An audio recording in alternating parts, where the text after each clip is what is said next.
Hey guys, welcome back to Serial at Midnight. My name is Heath. I got Al overlooking this whole situation. The Alfred Hitchcock collection that just came out. Do you think anybody called Alfred Hitchcock Al? Surely somebody did. Surely some people did. This is our monthly look at Kino Lorber and everything coming out from Kino Lorber and their partner labels. We have not 1 dozen, not 2 dozen, but a full 3 dozen, 36 movies to talk about in this video. Thanks to Kino Lorber for making this video possible each and every month. Thanks to you guys for tuning in and making this the most seen, the most viewed coverage of Kino Lorber anywhere on the internet, in the history of the world, ever, in the universe. Thank you. We have a lot of ground to cover, so I'm going to go kind of fast because this, it's 36 titles. 9 4Ks and 3 entries in the Kino Cult line, one of which is a 4K. Let's get started. 2 Mules for Sister Sarah on 4K and on Blu-ray. I love this movie. I probably like this Clint Eastwood Western more than... Do I want to go out on a limb here? So this is not a spaghetti Western. This is Don Siegel going through the studio system. It feels like it's influenced by the European Western. You know, at this point in time, this is 1970. Clint Eastwood had done the Dollars trilogy for Sergio Leone and come back. It was huge, right? And so they're like, well, let's do that ourselves, right? The studio. And so this is one of the results that comes out of that. I actually really like this movie. I know Tarantino likes it too because he put some of the music in. Was it Django Unchained? I think he used some piece of the music. It's just great. So this is Clint Eastwood, Shirley MacLaine, who's also just great in this movie. And it's got alternate artwork. I think most of these do have alternate artwork. Look at that. Look at that, man. Here's the extras. Here's the back of the box. International cut, 4K only, the domestic cut. So it's 2 versions of the movie. Audio commentary by Justin Humphries. Audio commentary by Alex Cox, the author of 10,000 Ways to Die, a director's take on the Italian Western. He's the director of Repo Man, which is fantastic. At Home with Clint, a vintage candid interview with Clint Eastwood. Poster, image gallery, radio spots, all that stuff. So it's a 2 format edition, the 4K and the Blu-ray, which I like. I like when they include both versions so that people can sort of future-proof their collections and not have to worry about rebuying some of this stuff down the road. More Eastwood, Play Misty for Me. This is 1971, slightly after 2 Mules for Sister Sarah. Oh, by the way, I should talk about the restorations. These all come from Universal. We got 3 Eastwood movies. They're from Universal. They all have brand new HDR masters from a 4K scan to the 35mm original camera negative, which is best case scenario. Play Misty for Me does have... Look at this. Look at that. That's fantastic. Here's the back of this box. Audio commentary by screenwriter-producer Alan Spencer. Audio commentary by novelist critic Tim Lucas. Interview with co-star Donna. Play It Again, a look back at Play Misty for Me. That's a documentary. The Beguiled, Misty, Dawn, and Clint featurettes. Video essay by Howard S. Berger. Image galleries, TV spots, and various assorted sundries. The Iger Sanction. This is the last one from Universal. Again, original camera negative restoration with HDR. Alternate artwork, 1975. And we have an audio commentary by Justin Humphries. We have an audio commentary by Nick Pinkerton. We have Freytag's Accent, interview with actor Rainer Schoen. Archival interview with actress singer Heidi Brühl by Pepe Ludmir. Vintage 8-minute promotional reel, posters, image gallery, radio spots, and a partridge in a pear tree. Here's some thriller/horror stuff. Fright, Susan George, Honor Blackman, John Gregson, and Ian Bannon. This is from 1971. It's a sort of proto-slasher film. Now, this is an interesting... It's a 2018 Ultra HD SDR master. So no HDR, it's SDR. That's basically standard, doesn't have the HDR pass, right? Somebody's going to say, well, why is that? Because this was restored in 2018 by Studio Canal, and they didn't do HDR. That's what my deductions, my powers of deduction would lead me to believe, that Studio Canal did not do an HDR pass on this. So one does not exist, and nobody stepped up to do that. We know from talking to people that work in the biz that an HDR pass can cost like upwards of what the restoration itself costs. So I know why people don't do it, and then people are never happy with it either. So there's always somebody that's like, it's in the wrong color space, and then push their glasses up and act like they're, yeah, you know, you see it out there. It's a 4K scan. This is I'm really grateful that we're getting movies like this on 4K. Audio commentary by film historian Howard S. Berger, interview with author film historian Kim Newman, and the theatrical trailer. I'm really glad that we have this. If I seem like I'm being dismissive, here's what I've learned over my years at Serial at Midnight doing this, is every single transfer is criticized, nitpicked, pulled apart. Most people are like, I mean, it's fine. It's fine. But there's like 1% of the audience that's just like, no. And they're putting it in a computer. The minute they get a disc, they're putting it in a computer, and they're comparing it to the Blu-ray version, and they're comparing that to the DVD version, and it's going like, well, it's different, so it must be worse. And that it's often... that is not how we watch movies, and it's about getting clicks is what it is. Planting a flag and getting clicks, and I'm just not going to do that anymore. We're not going to do that. We're not going to feed that. Feed the fear, feed the anger. No thank you. Let's be grateful for everything that we've got here. Shyamalan, The Visit. This is a 2015 movie from the writer-director of The Sixth Sense and Signs. This is on 4K. This is the dual format. We have 4K and Blu-ray here. Grandma's rules: 1, have a great time. 2, eat as much as you want. 3, don't ever leave your room after 9:30. I don't know where I'm at with Shyamalan these days. I don't know. I after seeing Trap, I'm like, okay. Like, somebody needs to step in and be like, hey, Shyamalan, like, trim it, man. Somebody needs to come in and Stephen King needs the same thing. I'm just tackling all the icons now. Somebody needs to be able to tell these people, like, no, you've gone too far. Let's reel it back in. But I haven't rewatched this, so I don't remember all the finer points of this. I might be completely blown away by this. We got audio commentary by journalist, author Brian Reisman and Max Every. Two great people that know their stuff. The making of The Visit, cast and crew interviews, behind the scenes footage, deleted scenes, alternate ending. Did this have? It does. Look at that.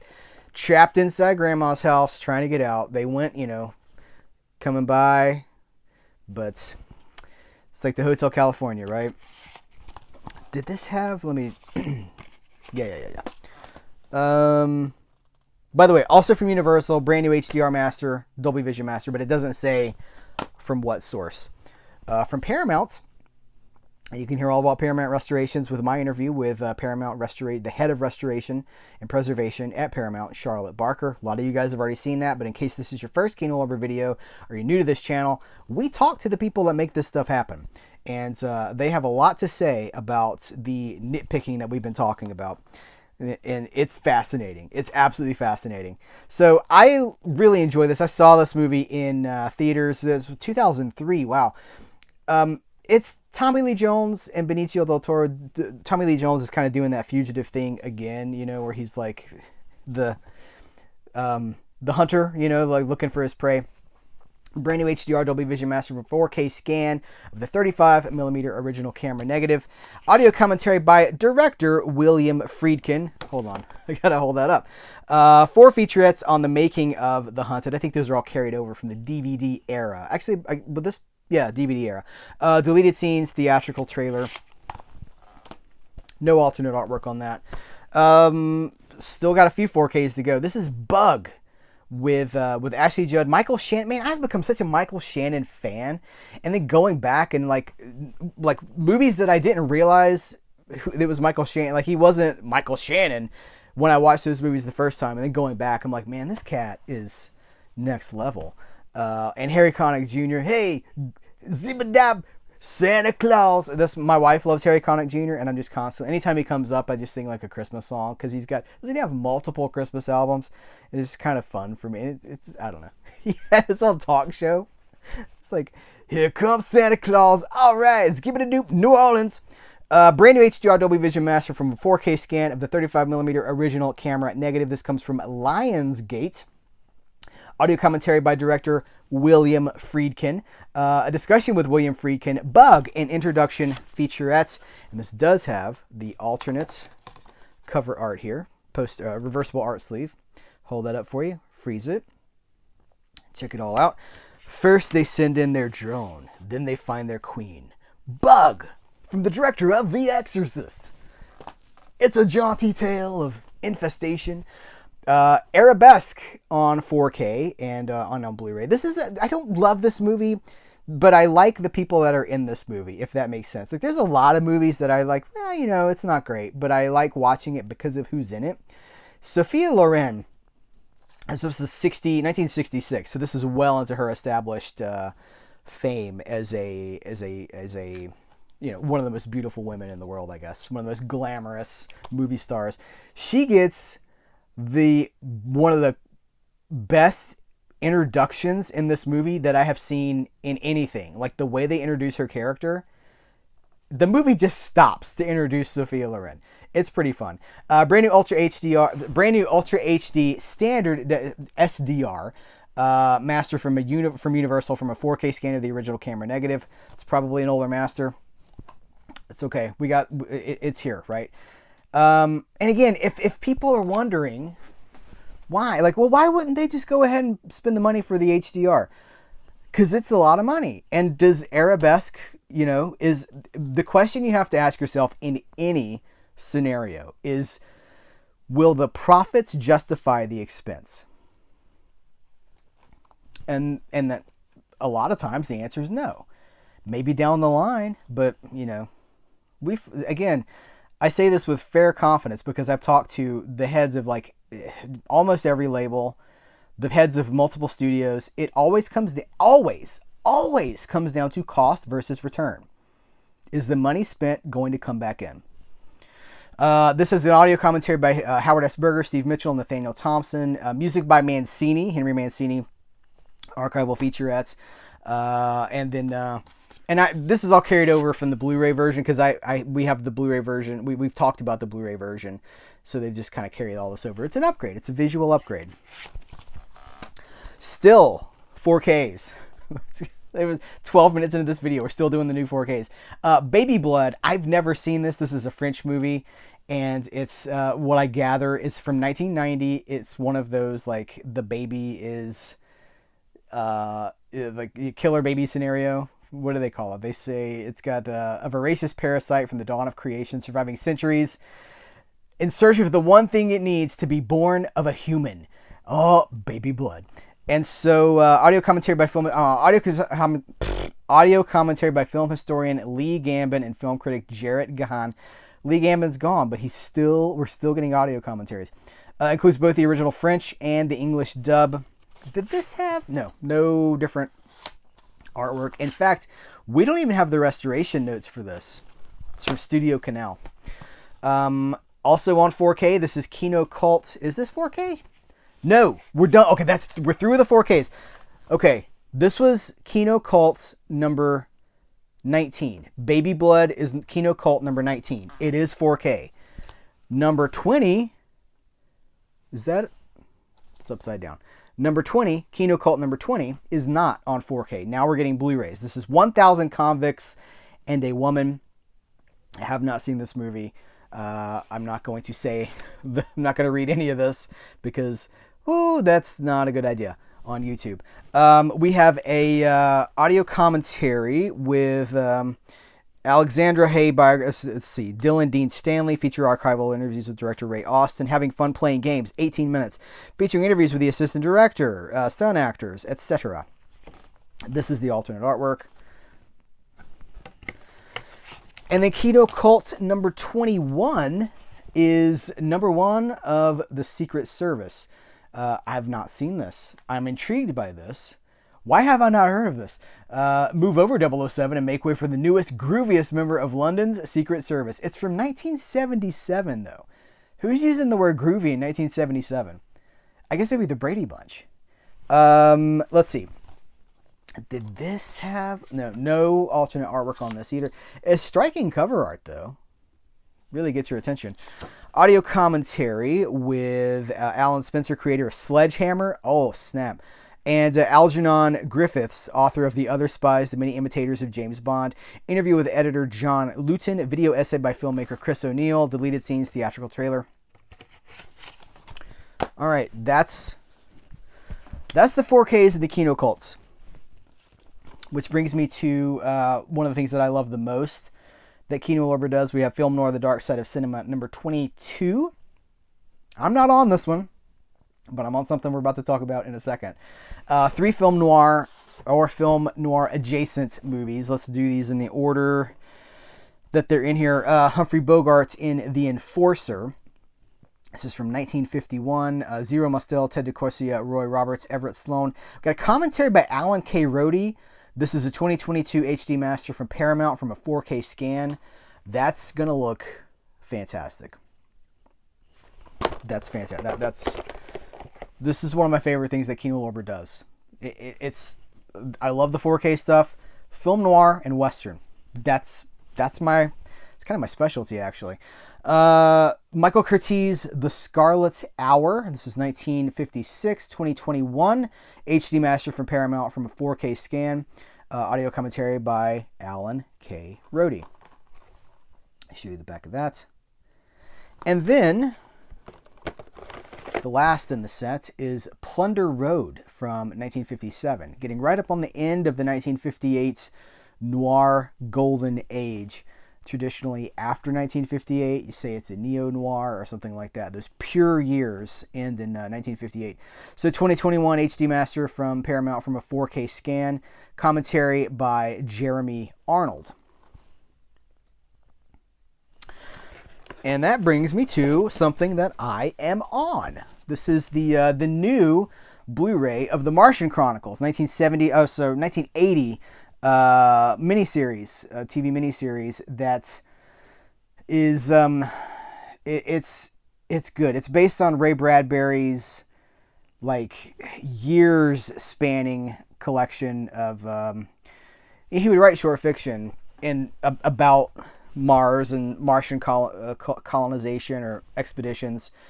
He wrote about it for years, and then it all kind of gets compiled as The Martian Chronicles. And then even after this, even after 1980, he's still tinkering. He's still trying it in other formats and adding to it. It's kind of a life's work sort of a thing. So because this is a TV presentation, TV miniseries, Amanda Reyes is involved in this. I got to do a commentary with Amanda Reyes on part 1 of The Martian Chronicles. I love here, too, this is my first credit as TV historians, Amanda Reyes and Heath Holland. So finally, we got a TV historian. I got the historian credits, not podcaster, not YouTube host, but historian. And I got to tell you, that feels good. And it's true, right? So it's rewarding. In case you're interested, commentary on part 2 is Amanda Reyes and Justin Kurzweil, and part 3 is Amanda Reyes and Daniel Budnick.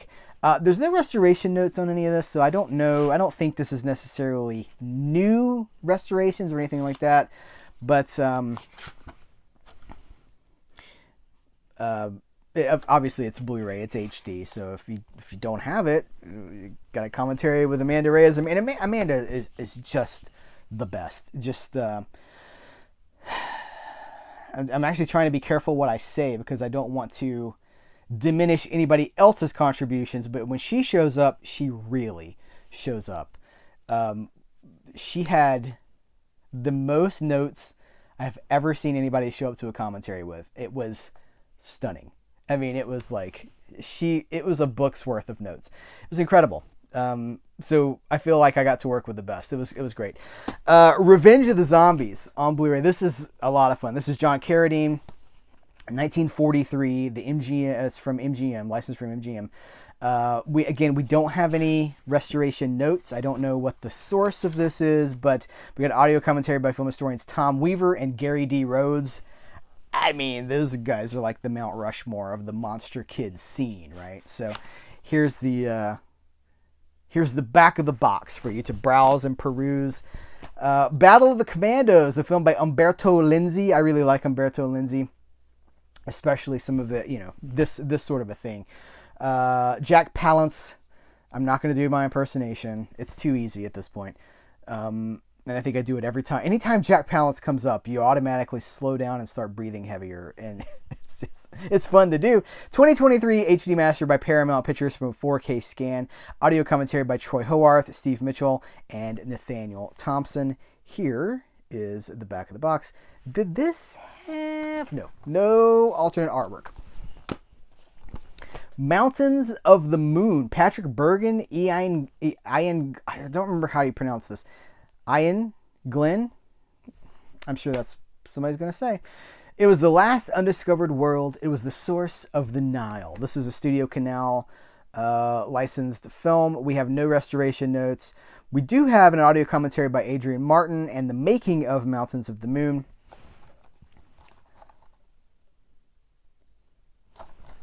Did this have alternate artwork? No, it does not. Harrison's Flowers. Again, no restoration notes. This is from Studio Canal. I like the cast on this, though. Andy McDowell, Elias Koteas, Brendan Gleeson, Adrian Brody. I mean, I love Adrian Brody. He's one of those guys that one day it just clicked with me, and I was like, holy cow, this guy's incredible. I think it was during, what was the movie, the Predator movie? Was it Predators that he was in? I was like, whoa. This guy's better than I thought he was. And then, of course, once you start paying attention. And then David Strathairn. I always thought it was Strathairn, and then I heard Jessica Chastain on a podcast, and she did not say Strathairn. I think she said Strathairn? Audio commentary by film critic Manuela Lezik. We do have alternate artwork here. And did I hold this up for you? Do you want to freeze that? Hey, do you want to freeze that? Go ahead. Make my day. Triumph of the Spirits. This is Willem Dafoe and Edward James Olmos. Again, no restoration notes, so probably an older transfer. From MGM, we got audio commentary by Manuela Lezik. Again, theatrical trailer, and I think this one did... No, I was wrong. Nope. If I ever get to interview Edward James Olmos, and it actually almost happened. It got to the point where I was talking, it's an interview that's on the channel already. I'm not going to say who it was because I don't want to throw anybody under the bus, but he was like, my friend Edward James Olmos is going to he's going to sit in on the interview too. And I was like, okay. And then he didn't show up, but almost. And of course, what I was going to say is like, that's what I'm going to talk to him about. He's been asked Battlestar Galactica and Miami Vice questions till he's blue in the face. You talk to him about the stuff like, Zoot Suit or whatever, talk about the stuff that's really personal, a personal project. This is awesome, man. Billy Wilder's 1, 2, 3. This is James Cagney, Horst Buchholz, Pamela Tiffin, Arlene Francis. What year is this? 1961. And again, no notes about the restoration, but it's Billy Wilder, man. One of the greatest directors of all time. And here is the art that I know it by. Now, I believe, I don't do a ton of deep research before I do these videos just because of the amount of volume that I'm dealing with on any given month. I'm fairly certain that this got released from Olive. And of course, Olive is no more. And Frank Tarzi of Kino Lorber used to work at Olive. And he's responsible for a lot of these titles. And now that he's at Kino Lorber and Olive is no more, he was like, I already put it out once. Let's do it at Kino Lorber. And I think this is one of those. So I'm glad. I'm glad to see it. Billy Wilder should be constantly in print. Audio commentary by Michael Schlesinger. Billy Wilder and Volker Schlondorf discuss 1, 2, 3. Billy Wilder on politics and 1, 2, 3. I have broken the no politics rule. Cereal at Midnight. I said the word on Cereal at Midnight. Elia Kazan's The Visitors. This is, 1972. It's got James Woods in it. It's got Steve Railsback, and it's directed by Elia Kazan. This has, got commentary by Kat Ellinger and Martin Conterio. Hold it up. Look at this is very sparse. It doesn't even have the cast in it. And I'm not sure exactly why that is. All right, I'm going to make a couple of stacks here. I'm going to make room for the rest of this stuff. I'm super excited about the next two because they speak to my heart. Joel McCrea's well, he didn't direct it. Joel McCrea in Cattle Drive. This is Joel McCrea, Dean Stockwell, Chill Wills, 1951 Western. Of course, obviously 50s Westerns are the best. See my video with Toby Rohn, Mr. 50 Westerns from the 50s. He's writing an ongoing book. He's continuing to work on his book, 50 Westerns from the 50s. You can follow his research process at his 50 Westerns from the 50s blog. I have seen Toby a lot lately. We don't live too far apart, and we've done some hanging out, which was really cool. We didn't do anything like work related. We just hung out and talked about cool stuff, which was a lot of fun. Nothing special here. We got no extras. We got no restoration notes or anything like that. But dang it, man, it's a Universal.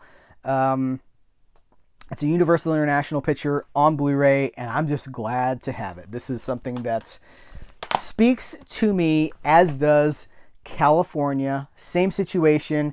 This is Paramount. It's a Paramount picture through Universal, because maybe you don't. In the, 1947. In the dawn of television in the 50s, when TV was really taking off, Paramount sold several hundred of their films to Universal. Universal was looking for movies to package for television, and Paramount sold some of their movies. So there's hundreds of Paramount movies controlled by Universal, and this is one of them. And we have it's not a new restoration or anything like that, but it's Ray Milland, Barbara Stanwyck, Barry Fitzgerald. Come on. So this is the supporting cast: George Coulouris, Albert Decker, Anthony Quinn, and Frank Phelan. I mean, so excited about that. I love these collaborations with Something Weird. This is the Kino Classics in association with Something Weird. This is going to be title number 17. This is this is Forbidden Fruit: The Golden Age of the Exploitation Picture, number 17. So this is Maniac, true and authentic, nothing withheld, a subject seldom discussed, strange loves exposed, no one under 16 admitted. What is the year on this? I do not see. Let's see. So perverse that it continues to shock and offend viewers 90 years after its release, Dwayne Esper's Maniac is a deranged retelling of Edgar Allan Poe's The Black Cat in the guise of an educational film on mental illness. This no-budget thriller by self-taught filmmakers had a wildly fragmented style, intrusive use of scrolls, stock footage, gratuitous nudity, make it one of the first true underground films, with a gruesome wink at an eyeball-slicing scene. It's a 4K restoration. Check out these extras. So, audio interview with Dwayne Esper and Hildegard Stady from 1982, courtesy of Mark Woods Jr. The true crime short films of Dwayne Esper and Louis Sani. So there's 4 of their true crime short films. Audio commentary by Brett Wood from 1999. Original theatrical trailer, 2024 re-release trailer, and then trailers for other of Dwayne Esper's projects. So you got the feature film, you've got 4 true crime short films, all from the same director. You've got a commentary. I mean, my lord, come on. I love the yellow, the use of the yellow. I don't know if that's, I think about like giallo. The giallo literally means yellow. And the Italian paperbacks are yellow. I don't know if that's a connection, but it just speaks to like this, like it's lurid, right? This is Pray for Rock and Roll with Gina Gershon. Who else? Gina Gershon, Drea De Matteo, Mark Blucas, Shelley Cole. Mark Blucas from Buffy season 4. Shelley Cole and Lori Petty. I have not seen this. We've got. What is the year on this? I always am curious. I'm like, well, when did this come out? 2003? Okay. Archival interviews with actor Gina Gershon, archival promo B-roll footage, audio commentary by the director, behind the scenes Polaroid photo gallery, camera cover of the musical finale, interview with writer Sherry Lovedog.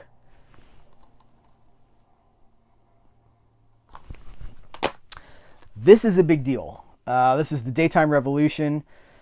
There's a lot to say about this, and we're going to say it. 1 week into 1972, John and Yoko, sorry, 1 week in 1972, John and Yoko took over a talk show. Imagine that. Daytime Revolution. This really happened. So this is a documentary about the week that John and Yoko hosted the Mike Douglas show. And this is legendary stuff for Beatles fans. And the director of this is Eric Nelson. And it's got the footage has been restored, so it's got, you know, a restoration demonstration, theatrical trailer, uncut musical performances by John Lennon and Yoko Ono of It's So Hard, Memphis, Tennessee, and Luck of the Irish. I'm kind of speechless about it, but I'm going to tell you that if you want to know more about this, stay tuned to Serial at Midnight, because I have something. I don't have to be so mysterious. I have an interview scheduled with the director to talk about this. So unless something drastic happens, you'll be seeing an interview in the coming weeks with the director of the film talking about the movie. So I'm really excited about it. Deadly Circuits. This is 2K restoration from TFI. Now, I don't know if I'm familiar with TFI. I think I said that the last time I read out the TFI label. This is an audio commentary by Daniel Kramer. And here, I'll flip this around and you can read all of that. We're getting into the more like independent foreign section, documentaries. Merchant Ivory, the documentary. Lots of features here. Interview with Emma Thompson, Helena Bonham Carter, Hugh Grant, Vanessa Redgrave, Hiroyuki Sanada, deleted scene. Introduction from the New York Indian Film Festival. This is a lot of stuff here for the Merchant Ivory film fan. And then here's another one for you. This is Cohen Media Group, and it presents a Merchant Ivory production of Roseland from 1977. A trio of romantic, if bittersweet tales set in New York's esteemed Roseland Ballroom. Who are our actors here? Looking for, let's see, Christopher Walken. I did a movie for Merchant Ivory. Teresa Wright, Geraldine Chaplin, and Lou Jacoby. Directed by James Ivory of Merchant Ivory. What are the special features here? Conversations from the Quad. James Ivory and Larry Kardish discuss the making of Roseland, and then a restoration trailer. Couple of new releases from Raro. By the way, if you're flagging, I'm saving one of my favorite things for the end. I always like to do that because I like to end them on a high note, and I have something to say about the last movie here. This is Fernando de Leo's The Boss. And I'm fairly sure that this has been on Blu-ray before, because I think I've already got it. But maybe this is I'm not sure now. Audio commentary by Sam Deegan. Archival documentary Mafia Stories. Alternate English feature audio tracks. I mean, it's Henry Silva, Richard Conti, Gianni Garco, and Antonio Santilli.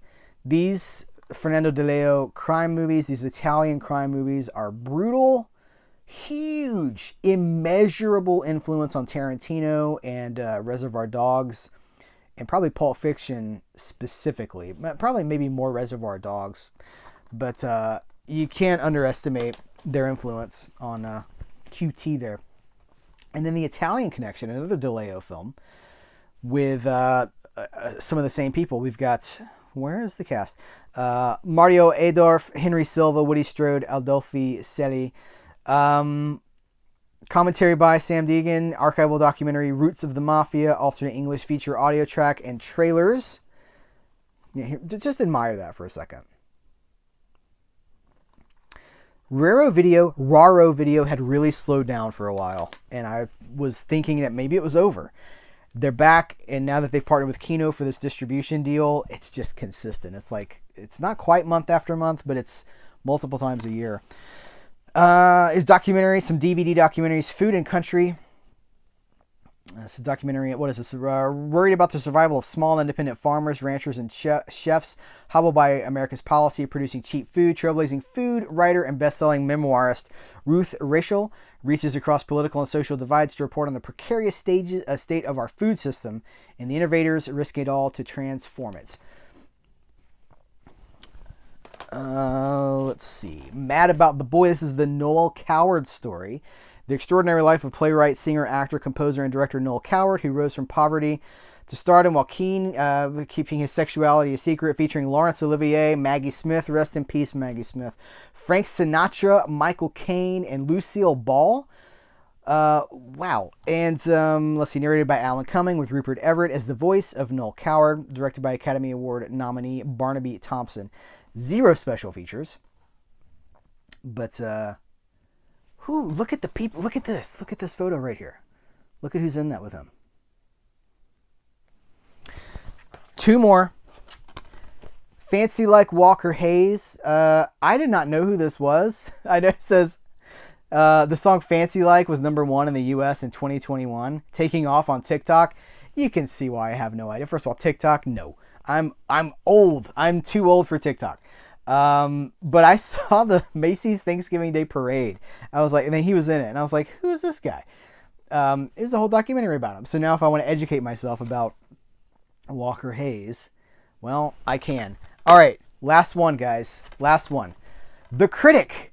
This movie is amazing. I saw this in theaters opening day. It's an independent film. It's one of those small independent movies. It's a British film, which means it was only in theater. I think we had it for 2 days. Might have been 3. I think it opened on a Friday and it was gone by Sunday, I think. It's Ian McKellen, Gemma Arterton. If you only know her from, was it Hansel and Gretel? What's the movie with her and Hawkeye? What's his name? Jeremy Renner. It's Mark Strong from the Sherlock movies, and Leslie Manville. It is something else. There's a review for this right now at cerealatmidnight.com and Letterboxd and IMDb, the critics section of IMDb. You can find my review for this anywhere you want to go look for it. Ambition seduces, power corrupts. So it takes place in, I believe it's the 1920s, and Ian McKellen is a theater critic who is just mad with power and influence and just a terrible person.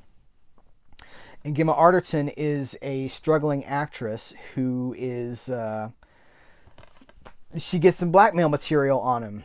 And he's given her bad reviews and she gets some blackmail material on him. And it's just like, what is the human condition capable of when power is on the line? It is really something else. Ian McKellen is fantastic in this movie. It's crazy that, I mean, if you only know him from Lord of the Rings and from the X-Men movies as Magneto, if you only know him as Gandalf and Magneto, I mean, he's done some incredible work, and he just keeps getting better. Check out Gods and Monsters with Brendan Fraser and Ian McKellen. But then this is 25 years after that, and it's so good. It's so good. And everybody that I know that has seen this has also been like, wow, I'm just sad that this is only on a DVD, because obviously it should be on a 4K. I don't remember if this was shot on film. I want to say maybe it was shot on film. Either way, better a DVD than nothing. But if you get a chance to check this out, please do, and let me know what you think about it. I was really impressed with Gemma Arterton, because she has gears I didn't know she had. I knew Ian McKellen was a great actor, but she's also fantastic in the film. All right, that is our monthly spotlight on Kino Lorber. Everything. That was everything, man. That's a lot of stuff. I, again, want to thank Kino Lorber. I want to thank you guys for making these videos possible. What of these have you seen? What are your thoughts on these movies? I like to say this at the end of these videos when we cover tons and tons of titles. First of all, if these are the only videos that you're watching here on the channel, please come back for some of the interviews, the things that have some substance to them, the things that expand film fandom and can inform and can encourage you to go explore other things. Come back for some of that stuff. But this is also an opportunity to use the comments section, not to say like first, but to talk about the movies that you might have seen. Maybe you could talk about what you think about Two Mules for Sister Sarah, or Play Misty for Me, or if you've seen some film noir, like what some of your favorite film noir titles are. When we can use the resources that we have, the platforms that we have to expand fandom and to connect with each other in a meaningful way, that's the name of the game for me. That's the point of all of this.